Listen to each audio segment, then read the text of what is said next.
हम सभी वीडियो में अपना कहने की कोशिश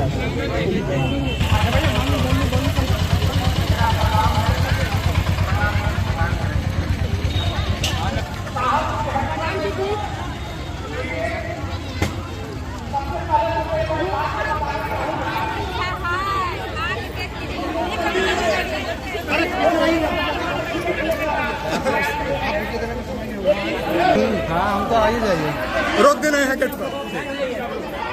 बस बस बस, ए वीरेंद्र रोकिए, रोक देना है। जागा जागा महादेव,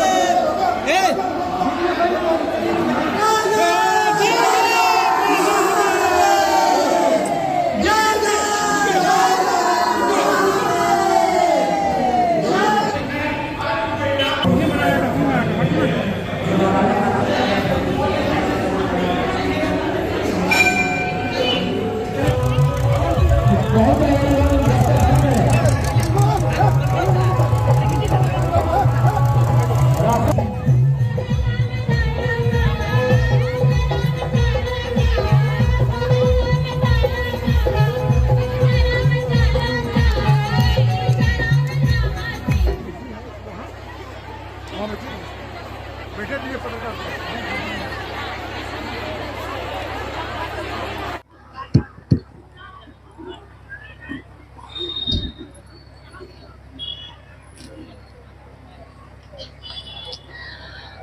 मेरे गुरु महेश्वर को मेरा प्रणाम है।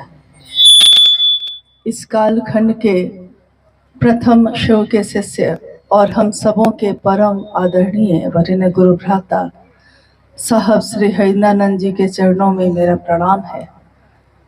शक्ति स्वरूपा माँ दीदी नीलमानंद जी के चरणों में मेरा प्रणाम है।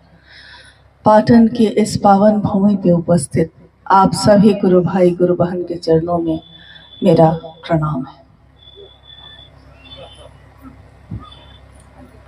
आज का ये आगमन हम लोगों का ये पहले से आयोजित कोई कार्यक्रम नहीं है, लेकिन आज आप लोगों की उपस्थिति देखकर मुझको लगा कि साहब ने कहा कि जिस दिन भी वो गुजरे कहीं से शिव शिष्यों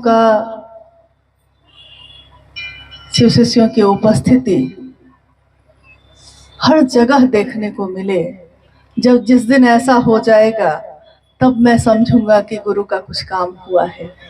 तो आज साहब की उपस्थिति में हम सब गुरु भाई गुरु बहन यहाँ उनके साथ उपस्थित हैं, क्योंकि शिव शिष्यता की बात जहाँ भी जाएगी हमारे साहब और दीदी वहाँ हमेशा सदैव उपस्थित होंगे। आज इस प्रांगण में, ये प्रांगण है जहाँ हम आप बैठे हैं, लेकिन ये खेत का प्रांगण है। यानी शिव का शिष्य कहीं भी अपनी जगह बना लेता है, कहीं जगह ना मिले तो खेत में ही बैठ सकता है।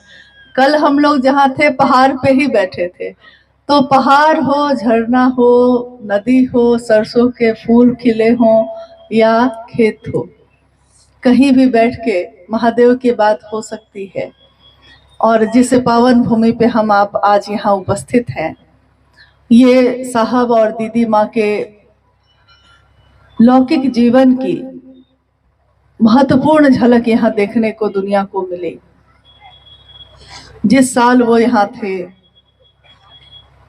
और उनके तीनों बच्चे साथ में, यहीं बगल में ब्लॉक ऑफिस है जहाँ पे बीडीओ साहब का आवास था। आज वो आवास खंडहर है, लेकिन किसी दिन वहाँ क्या रौनक थी। शिव को गुरु मानकर साहब हरिंद्रानंद जी मन में शिव के प्रेम का बिया लेकर यही निवास कर रहे थे। माँ नीलमानंद भगवती स्वरूपा, शक्ति स्वरूपा, लेकिन एक सामान्य महिला की तरह उनके साथ रह रही थी। और लौकिक जीवन के उनके तीनों बच्चे जो छोटे छोटे थे। कितनी चमत्कारिक घटनाएं यहाँ हुई। साहब हमेशा कहते हैं कि मैंने शिव को गुरु बनाया था तो भगवान समझकर ही बनाया था। गुरु भगवान होते हैं तो भगवान गुरु क्यों नहीं है, मात्र इतना सोचकर ही बनाया था। यानी जिस दिन बनाया था उस दिन नहीं जानता था कि वो गुरु है भी कि नहीं। दुनिया में जो भगवान समझ के लोग उनकी पूजा कर रहे थे, उसी भगवान को ये सोचकर कि जब वो भगवान है, जो ईश्वर के भी ईश्वर है, महेश्वर है, तो उस महेश्वर का कोई अंश होगा, उस महेश्वर में जो रूप होगा वही धरती पे उतरता है। ऐसा मैंने सोचा तो मुझको लगा कि अगर गुरु भी कोई होगा धरती पे तो वो शिव गुरु होगा, तभी धरती पे भी कोई गुरु है। तो उन्होंने शिव को ही गुरु बना लिया। बाद में उनके जीवन में बहुत सारी घटनाएं हुई, तो उनके मन ने समझा या ग्रंथ और शास्त्रों में पढ़कर उन्होंने जाना कि हाँ, शिव तो सचमुच गुरु है। और ये आज मेरी अनुभूति नहीं है, सिर्फ ये हजारों वर्षों से ऋषियों की, मुनियों की, सिद्ध संतों की इस तरह की अनुभूति उनके जीवन में आई थी। लेकिन मेरे जीवन में जो आया है सबसे सुंदर, वो मैंने दूसरों के जीवन में नहीं दिया। तो फिर एक इंसान का ये कर्तव्य नहीं होता। एक इंसान शिव की सबसे सुंदर रचना, उसका कर्तव्य होता है कि जो सबसे सुंदर रंग उसके जीवन के हों, वो दूसरों को भी इस रंग में रंग डाले। इसीलिए शिव की चर्चा सुनने वाले लोग, शिव की चर्चा करने वाले लोगों की स्थिति ऐसी होती है कि लाली मेरे लाल की जित देखो तित लाल। मेरे यार की यानी मेरे शिव की कैसी लाली है ये कि जहां भी देखता हूँ, जहां भी देखूं वही लाल दिखाई देता है। लाली मेरे लाल की जित देखो तित लाल, लाली देखन में गई मैं भी हो गई लाल। यानी एक ऐसा रंग है कि जो देखने जाता है वो भी उसी रंग में रंग जाता है, जो बोलता है वो भी उसी रंग में रंग जाता है। और ये ऐसा रंग है शिव शिष्यता का जो एक बार चढ़ गया तो फिर दूसरा रंग नहीं चढ़ता उस पे। आपने देखा होगा जब होली का त्योहार आता है, हमारे घरों में बहुत सारे लोग तरह तरह के रंग हाथों में लगाकर लोगों के चेहरे पे लगाने जाते हैं। और कभी कभी मैंने खुद देखा कि एक दो बार ऐसा हुआ कि एक ऐसा कलर था, ऐसा रंग था वो कि जो लगा दिया गया तो पूरा चेहरा उस व्यक्ति का चमकने लगा। अब वो ऐसा पेंट जैसा था कि उसके ऊपर लाख और लोग हरे रंग, लाल रंग, पीले रंग लगाते रहे, लेकिन उस रंग पे दूसरा कोई रंग चढ़ा ही नहीं। ऐसा रंग लग चुका था उस चेहरे पे कि जो रंग दूसरा लगाता था वो लगता ही नहीं था, उतर जाता था। जो पहला लगा था वही लगा रह गया। वही मुझको स्मृति दिलाती है इस बात की कि शिव की शिष्यता का रंग भी ऐसा ही है। एक बार चढ़ गया तो जमाने के रंग कितने भी दिखते हैं, हम रहते हैं उसमें, लेकिन हमारे दिल में वो नहीं चढ़ता। आज इस पावन भूमि पे हम सब मिल रहे हैं, अपने गुरु शिव की बात हो रही है, बिना योजना के ये कार्यक्रम। लेकिन मैंने अभी कहा कि इस धरती ने कितने चमत्कार को देखा। साहब हरिंदरानंद जी ने जब शिव को गुरु बनाया, उनके बाद आने वाले 8 वर्षों में उन्होंने और मां नीलम आनंद जी ने दूसरे किसी से नहीं कहा कि शिव को गुरु बनाओ। 8 वर्ष बीत गए, लेकिन इन 8 वर्षों में इसी धरती पे ऐसे ऐसे चमत्कार हुए जिसको दुनिया के लोगों को जब आप बताइएगा तो शायद वो विश्वास भी न करें। उनको लगेगा कि ऐसे ही बात कर रहा है, ऐसा हुआ नहीं होगा। पूजा कक्ष में चावल बिछते थे और चावल पे शिव का संदेश आ जाता था। जो प्रश्न, जो जिज्ञासा लेकर जो बैठता उस पे उत्तर आ जाता। बेलपत्र की बारिश होने लगी, जिसको जो कहते सो हो जाता। जो सामने आता उसको देखकर साहब को समझ में आ जाता, पता चल जाता कि उसके जीवन में क्या होने वाला है। लेकिन बाद के जो 8 वर्ष बीते तो साहब हरिंदरानंद जी ने कहा कि मेरे मन ने यह समझ लिया कि शिव से ज्यादा मुझको और कुछ नहीं चाहिए, क्योंकि इन चमत्कारों से दुनिया नहीं चलती, जीवन नहीं चलेगा। शमशान साधना से, कब्रिस्तान साधना से जीवन नहीं चलता। इसीलिए उन्होंने हर उस काम को करके छोड़ते चले गए वो। शमशान साधना भी छोड़ी, कब्रिस्तान साधना भी छोड़ी, मंत्रों का जप भी छोड़ा, कुंडली साधना छोड़ा, सबका प्रयोग करके देख लिया। लेकिन सबका प्रयोग करके उन्होंने देखा कि हासिल कुछ भी नहीं होता, हाथ खाली के खाली ही रह जाते हैं। और एक दिन शिव को गुरु बनाकर जब चमत्कारों का सिलसिला शुरू हुआ, तब भी साहब ने कुछ वर्षों के बाद ये समझ लिया कि इन चमत्कारों से जगत का भला बहुत कुछ नहीं होने वाला है। हाँ, लोगों ने ये विश्वास कर लिया कि शिव सचमुच में गुरु होते हैं। तब उन्होंने सीधे सीधे लोगों से संवाद करना शुरू किया, हर व्यक्ति से ये कहना शुरू किया कि शिव मेरे गुरु हैं, तुम्हारे भी हो सकते हैं। कल हम लोग इसी पे चर्चा में बात कर रहे थे रेणुकूट में, कि हमारे जीवन में जब कोई अपना मिलता है और जिसको मेरा मन प्रेम करता है, हम चाहते हैं कि वो पूरी तरह सिर्फ मेरा रहे, हम दूसरे के साथ उसको नहीं बांटना चाहते। जैसे मेरा बच्चा मुझको प्रेम करता है तब तक तो ठीक है, लेकिन जिस दिन वो किसी पड़ोस वाली आंटी को ज्यादा प्रेम करने लगता है तो उसकी माँ के कलेजे पे सांप लौट जाता है। उसको लगता है कि अरे मेरा बेटा है, दूसरे को कैसे ज्यादा प्रेम कर सकता है। नहीं, बच्चा बड़ा होता है। कल हम लोग यही बात कर रहे थे कि कभी कभी होता क्या है कि जब बच्चा मेरा बड़ा हो गया है, अब उसकी शादी हो रही है कहीं और, तो शादी हो रही है तो अब वो बटेगा। माँ के मन में भावना होती है कि अब ये प्यार बटेगा, यानी कि कोई दूसरी आएगी जिसको मेरा बेटा प्रेम करने लगेगा और मेरे से जो उसका प्रेम था वो बंटवारा हो जाएगा उसका। तो उस माँ को ये बर्दाश्त नहीं हो पाता। लेकिन सोचिए कि हमारे जीवन में जितने भी रिश्ते हैं, जिसको भी हम प्रेम करते हैं, हम चाहते हैं कि वो सिर्फ मेरा बन के रहे। साहब हरिनंदन जी ने शिव को अपना गुरु बनाया।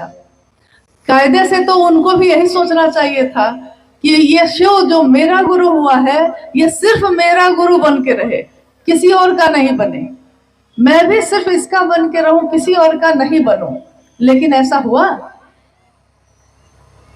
ठीक इसका उल्टा हुआ, क्योंकि दुनिया के लोग संकीर्णता से सोच सकते हैं, लेकिन जो शिव की तरफ से आता है, जो शिव की दुनिया से आता है, वो संकीर्ण नहीं होता और उसका मन इतना विशाल होता है कि पूरा जगत उसमें समाहित हो सकता है। साहब हरिनंदन जी ने ये आवाहन किया धरती के लोगों का कि आइए, आपके भी गुरु शिव हो सकते हैं। मैंने शिष्य बनकर परीक्षा की है, आपकी परीक्षा प्रार्थनीय है। प्रारंभिक समय में जब साहब ने ये बात कहनी शुरू की थी लोगों से, उन्होंने कहा था कि मैंने परीक्षा की है कि शिव गुरु हैं, सचमुच में हैं, आपकी परीक्षा प्रार्थनीय है, परीक्षा कर लीजिए। मेरे कहने पे विश्वास नहीं होता है तो कोई बात नहीं, परीक्षा कर लीजिए। और उसके बाद सचमुच लोगों ने परीक्षा की, शिव को गुरु बनाया, तीनों सूत्र करना शुरू किया और हर समस्या का हल यही तीनों सूत्र था। ऐसा कैसे हो सकता है कि हमारे जीवन में अलग अलग दुख है, अलग अलग समस्या है। किसी के जीवन में कोई दुख है, कोई बीमारी से बाधित है, कोई मानसिक रोग से बाधित है, किसी का शरीर नहीं चल पा रहा है, कोई गरीब है, किसी को संतान नहीं, किसी के जीवन में खुशी नहीं, अनेक चीजें हैं, अनेक बेचैनी और परेशानी है जीवन में। सबकी बेचैनी अलग अलग है, सबकी समस्या अलग अलग है। लेकिन साहब हरिनंदन जी ने हमेशा कहा कि शिव से दया मांगो, शिव की थोड़ी सी बात करो और शिव को प्रणाम करो, बस इतना ही। तो हमारा जो मन है, जो करता मन है, जो सोचता है कि जब तक कुछ करेंगे नहीं मिलेगा कैसे, क्योंकि पूजा में तो हम यही करते हैं, कुछ ना कुछ करते हैं, तब सोचते हैं कि अब महादेव दया करेंगे। पूजा में जल चढ़ाएंगे, दूध चढ़ाएंगे, बेलपत्र चढ़ाएंगे, तब ना महादेव दया करेंगे। लेकिन ये शिव शिष्य हरिनंदन जी क्या कह रहे हैं? ये तो कह रहे हैं कि कुछ भी नहीं करो तब भी सिर्फ मन में ये तीनों काम कर लोगे तो परिणाम उतना ही आएगा। ये कैसे होगा? लोगों ने परीक्षा की, लोगों ने इसको करके देखा, उनके जीवन की समस्या अपने आप सुलझती चली गई। अपने आप सुलझ जाएंगे सारे उलझे धागे। सारे उलझे धागे जो थे वो खुद ही खुद सुलझते चले गए, सामान्य और आसान तरीके से समस्याएं सुलझती चली गई। लोगों को लगा कि ये कैसे हुआ, लेकिन हमको याद रखना चाहिए कि मंदिर तो यही है वो। आज भी कितने लोग पूजा करते होंगे, मंदिर उस समय भी था, लेकिन कौन भक्त है, कौन शिष्य ऐसा है जिसके मन का भाव वो ग्रहण कर लेते हैं, महत्वपूर्ण ये होता है। शिव से सहिदानंद जी की वाणी में जो ऊर्जा है, उनकी बोली में जो ऊर्जा है, वो शिव की साक्षात ऊर्जा है जो उतरी है उनमें। इसीलिए हम आप भी जब किसी से कहते हैं तो वो शिव को गुरु बना लेता है। एक दिन के लिए नहीं, जीवन भर के लिए। आपको ये चमत्कार नहीं लगता? शिवलिंग से किसी ने पेड़ा मांगा है तो मिल गया, ये चमत्कार है। भगवती चूड़ी और साड़ी लेकर आई है, ये चमत्कार है। लेकिन एक सामान्य व्यक्ति अपने जीवन के झंझावात में आपके मेरे बोलने से, सिर्फ आपके मेरे कहने से सिर्फ जीवन भर के लिए शिव को गुरु बना लेता है।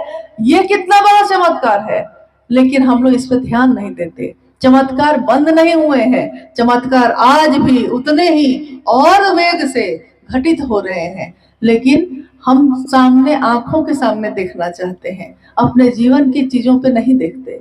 हमारा मन पहले भी था, आज भी है। पहले का जो मन था वो और आज का जो मन है वो, क्या दोनों मन में अंतर नहीं आया है? पहले मन में ये होता था कि छोटी छोटी बात पे हम लोग व्यथित होते थे, लेकिन आज पिछले कुछ समय में जब बिहार जाना हुआ था, इसी तरह गांव के परिवेश में हम लोग छोटी छोटी जगहों पे बैठते हुए गए थे, लोगों से मिलते हुए। एक सामान्य गुरु बहन जिसकी कोई पहचान नहीं है, लोग नहीं जानते उसको, वो लोग माइक पे चर्चा कर रहे थे, हम लोग सुन रहे थे। क्या चर्चा थी उनकी, क्या बोल रही थी वो गुरु बहन। वो ऐसे भाव से बोल रही थी कि लग रहा था कि पता नहीं कहाँ का विद्वान कोई आया है, कौन देवी उतर गई है यहाँ। इसीलिए कोई नहीं जानता किसके मुंह से वो शिव बोलते हैं, किसके कानों से सुनते हैं, किसकी आंखों से देखते हैं। साहब हरिंद्रानंद जी ने कहा, वो शिव जो इन आंखों से दिखाई नहीं देता, लेकिन आपके मेरे माध्यम से ही जगत में चलता है, हजार पैरों से चलता है, हजार आंखों से देखता है, हजार कानों से सुनता है। इसीलिए शिव की इस ऊर्जा को महसूस कीजिए, पुकारिए स्वभाव से, चिदानंद होइए, गुरु का नाम लीजिए, किसी भी पल ना भूलिए। ये भजन जो अभी आपने सुना, बिना किसी म्यूजिक, बिना किसी संगीत के सुना है अभी थोड़ी देर पहले, ये माँ नीलम आनंद जी की डायरी में लिखा हुआ है। ये सारी पंक्तियां लिखी हैं, ये सारे शब्द लिखे हैं। गुरु का नाम लीजिए, किसी भी पल न भूलिए, पुकारिए स्वभाव से, चिदानंद होइए। कितनी बड़ी बात उन्होंने कही है कि सबका नाम लेते हैं, कुछ पल याद रहता है, कुछ पल भूल जाते हैं, लेकिन गुरु का नाम ऐसे लीजिएगा कि फिर किसी भी पल भूलिएगा नहीं। सारे रिश्ते भूल जाएं, लेकिन शिव नहीं भूले। इसी की प्रार्थना, इसी की याचना उस शिव से करिएगा। एक दिन साहब ने कहा कि एक दिन मेरे मन में ये हुआ था कि इस भारतवर्ष में कितने लाखों शिव के मंदिर हैं, लेकिन मंदिरों में घंटियों की आवाज गूंजती है।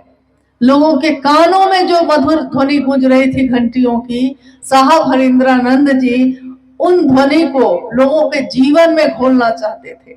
उन्होंने कहा कि मैं मंदिरों से बजती हुई घंटियों की आवाज, जो मधुर ध्वनि कानों से टकराती है, मैं इस आवाज को इस जगत के लोगों के दिलों में घोलना चाहता हूँ। उसके मन का मंदिर का घंटी ऐसा बजे कि बस बजता ही रहे, वो ऐसा बजता रहे कि फिर बंद ना हो। और ऐसा हो गया। हम सबों का सौभाग्य है कि हम में से कितने लोगों ने, आज भी जो लोग यहाँ उपस्थित हैं, कितने लोगों ने साहब का सानिध्य प्राप्त किया, कितने लोगों ने उनकी बातों को सुना। इन आंखों से हमने उस ऊर्जा को इस जमीन पे देखा है जिसने शिव की बात की है, जिसने शिव की शिष्टता को उतारा है। हम एहसानमंद हैं, हम कृतज्ञ हैं शिव के शिष्य हरिंद्रानंद साहब के, कि उन्होंने हमारे जीवन में शिव शिष्टता का दान दिया है। जो भी उनके जीवन में मिला वो सबको बांट दिया। हमारा भी कर्तव्य है कि जिसमें उनके प्राण बसते हैं, याद कीजिए साहब की उस वाणी को, साहब की उस बोली को। क्योंकि अगर कोई भी आने वाले समय में भी अगर कोई शिव का शिष्य होगा और उसको साहब और दीदी की याद नहीं आएगी तो वो कैसा शिष्य होगा? क्योंकि शिष्य कृतज्ञ होता है, जिसने भी उसको शिव की तरफ चलना सिखाया है उसके प्रति एहसानमंद होता है, तो कृतज्ञ मन याद करता है। सोचिए उनकी बात, उनकी वाणी को, उन्होंने कहा है कि शिव की शिष्यता में मेरे प्राण बसते हैं, प्राण बसते हैं, और जिसमें उनके प्राण बसते हैं वो शिव हमारे आपके दिलों में रहते हैं, यानी हमारे प्राण में भी बसते हैं। तो हम सबको शिव के शिष्य हरिनानंद साहब के प्राण को किस तरह संभालने की जरूरत है। हम सब एक मनसा वाचा करुणा, एक भाव से शिव की तरफ चल सके, शिव के काम को कर सके। इसी की दया की याचना मंदिर में स्थापित जो शिव है और जो निराकार शिव है, क्योंकि सामने जो दिखते हैं उनसे भी मिलने के लिए एक दिन निराकार होना पड़ता है। एक दूसरे से प्रेम तो हम करते हैं, लेकिन मेरा मन उसके मन से मिलता है जिससे हम प्रेम करते हैं। शरीर से हम चाहे कितने भी दूर हों, लेकिन मन अगर मेरा उससे मिलता है तो हमारा मन, कहते हैं, आंतर मन होना होता है। गुरु कोई हो, एक दिन उससे आंतर ही मिलना पड़ता है। शिव शुरू से ही शरीर में नहीं है, प्रतीक है, कभी शिवलिंग के रूप में, कभी तस्वीरों के रूप में, कभी मूर्तियों के रूप में। हम उन मूर्तियों को भी नमन करते हैं, हम उन तस्वीरों को भी नमन करते हैं। हम जो ये हवा शिव को छू कर आती है, हम उस हवा को भी नमन करते हैं, क्योंकि कण कण में अगर वो शिव बसता है तो ये सारी चीजों में शिव ही तो बसता है।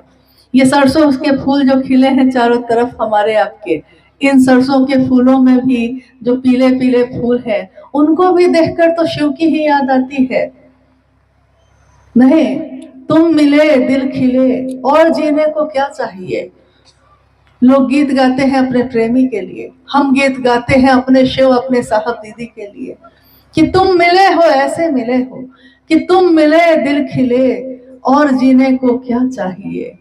ना हो तो उदास तेरे पास पास, मैं रहूंगा जिंदगी भर। साहब हरिनानंद जी ने कहा है हम सभी शिव शिष्यों को कि उदास मत होना, मैं जिंदगी भर तुम्हारे साथ ऐसे ही चलता रहूंगा जैसे शिव चलते हैं।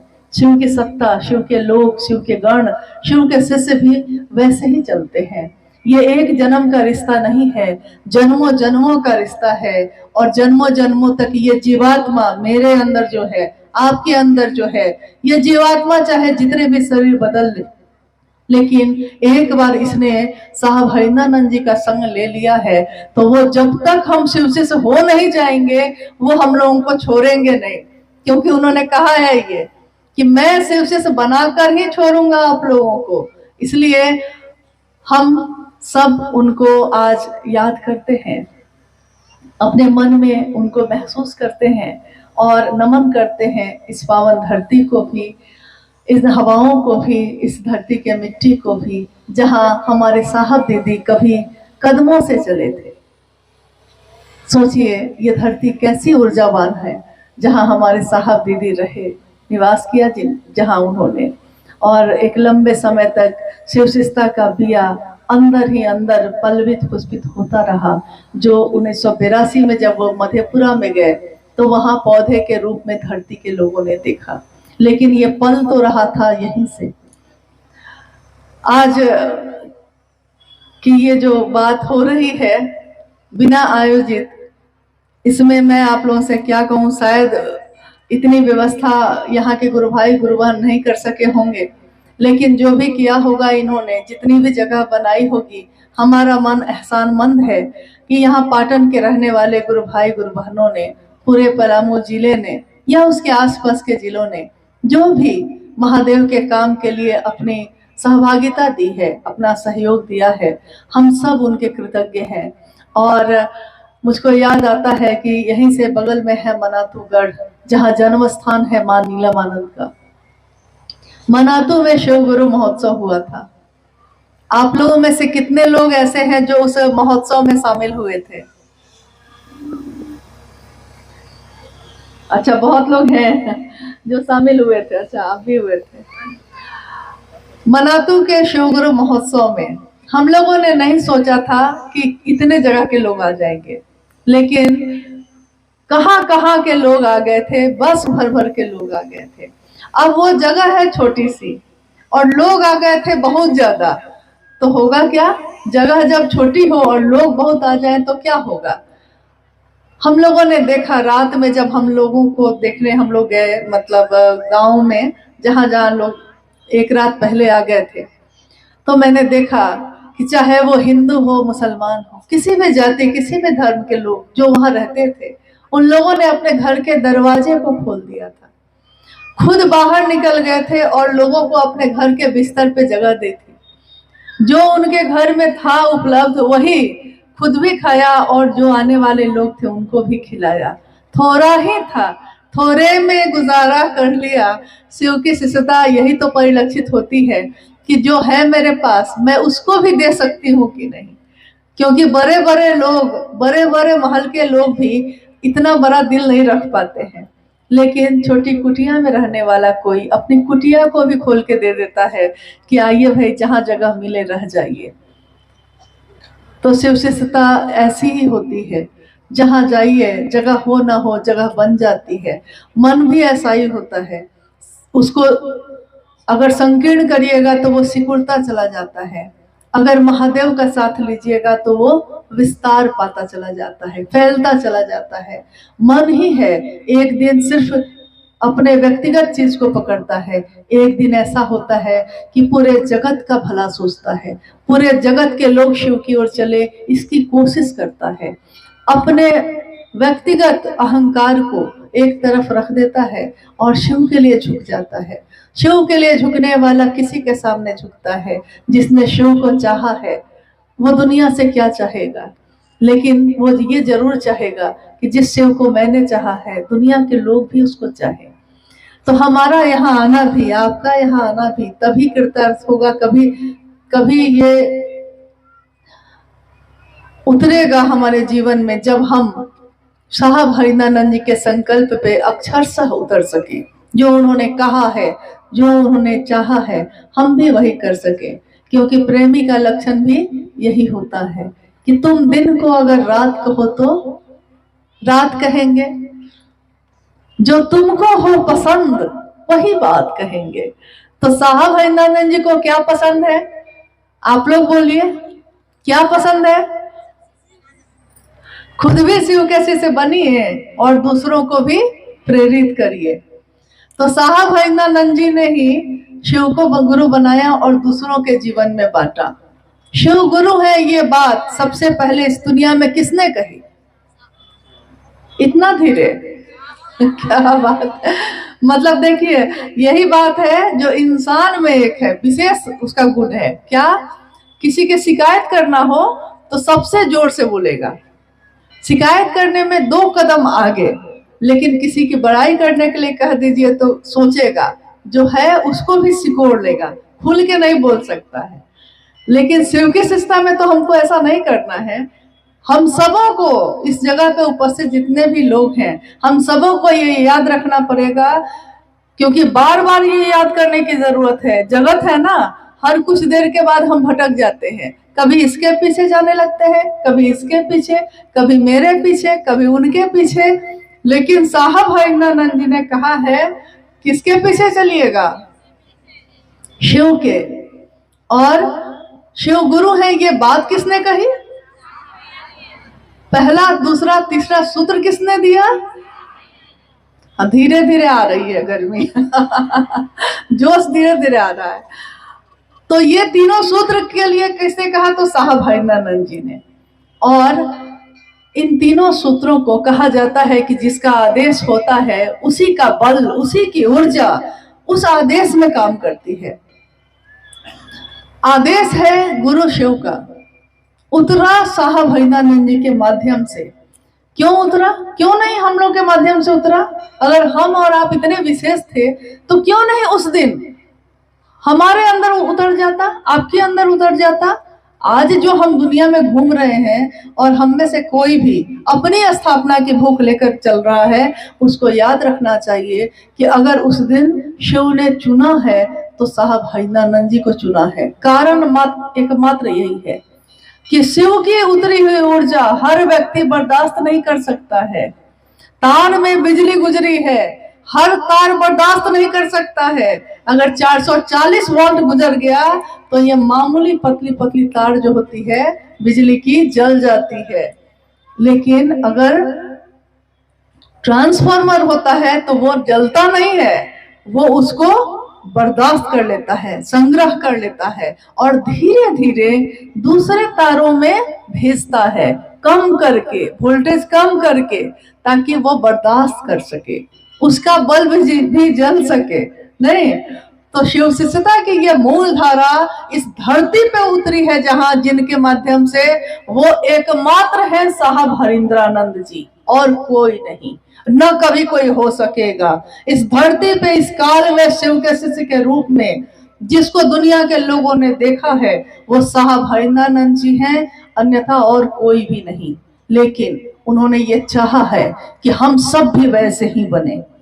तो हम इस पे अपनी यात्रा पे ध्यान दें, हम इस पे गौर करें कि हम बन रहे हैं कि नहीं। हम ये गौर नहीं करें कि दूसरे क्या कर रहे हैं। जो दूसरा कर रहा है वो खुद समझेगा, हम क्या कर रहे हैं ये हमको समझना है। तो अपनी यात्रा पे ध्यान देना है। आप लोग इससे सहमत हैं कि हमको अपनी यात्रा पे ध्यान देना है, हमको अपने गुरु शिव को याद रखना है, हमको हमेशा साहब दीदी का साथ लेकर चलना है। और हम चलेंगे सबके साथ, दिखेंगे सबके साथ, लेकिन मेरे दिल में राज कौन करता है?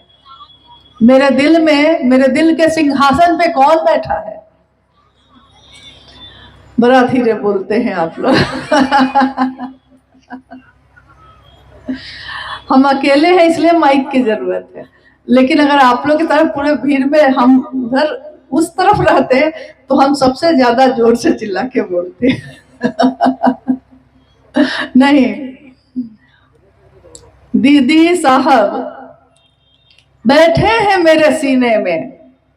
अरे ये बात तो इतनी सुंदर है कि जितने जोर से हम बोल सकते हैं बोलेंगे। कौन बैठा है सीने में? तो दीदी और साहब बैठे हैं सीने में।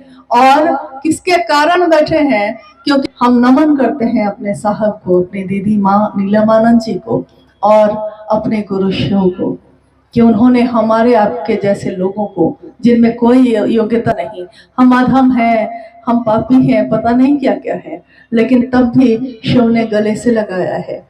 और शिव जिसको गले से लगा लेते हैं उसकी पूजा तो होती ही है धरती के लोगों में, लेकिन जिसकी पूजा होती है उसको याद रखना चाहिए कि शिव के कारण होती है।